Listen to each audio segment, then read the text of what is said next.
नवी मुंबई येथील तसेच रायगड जिल्ह्यातील उरण असेल, पनवेल असेल, यामध्ये स्थानिक भूमिपुत्रांचे प्रकल्पग्रस्तांच्या गरजेपोटी बांधलेली घरांचा विषय नियमित करण्याचा खूप वर्षापासून प्रलंबित होता।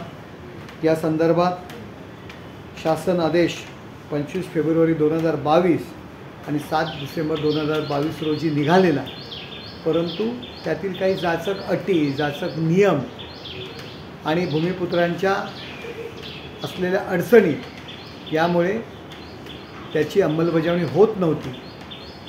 लोकसभेच्या निवडणुकीमध्ये मी लोकांना शब्द दिला होता माझ्या वचननाम्यामध्ये की या संदर्भात लवकरात लवकर निर्णय घेईल आणि खासदार झाल्यानंतर या विषयाचा पाठपुरावा करून माननीय मुख्यमंत्री एकनाथ शिंदे साहेब यांच्या निर्देशानुसार आज नगरविकास खात्यामध्ये मुख्य सचिव असीम गुप्ता असतील, सिडकोचे संचालक विजयजी सिंगल अधिकारी आणि आमचे विजयजी नाहटा, विजय चौगुले, आमचे नगरसेवक किशोर पाटकर असतील, शिवराम पाटील असतील आणि भूमिपुत्र यांच्यासोबत आज बैठक बोलवण्यात आली होती। त्या संदर्भात ज्या काही जाचक अटी आणि नियम घालण्यात आल्या होत्या त्या संदर्भात साधक बाधक चर्चा होऊन भूमिपुत्रांवरती अन्याय होणाऱ्या अटी रद्द करण्यात आल्या आणि त्यांच्या म्हणण्यानुसार त्या बदलण्यात आल्या, नवीन अटी टाकण्यात आल्या आणि विषय आज संपलेला आहे।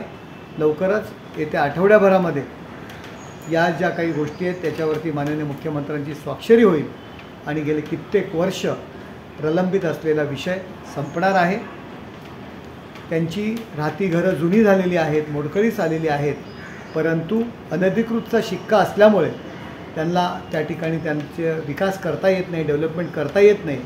समूह विकास असेल किंवा व्यक्तिगत डेव्हलपमेंट असेल, जो त्यांच्या जमीन त्यांच्या मालकीची झाल्यानंतर, त्यांच्या सातबाऱ्यावरती त्यांचं नाव लागल्यानंतर ते त्यांच्या ऐच्छिक पद्धतीने त्याचा विकास करू शकणार आहे।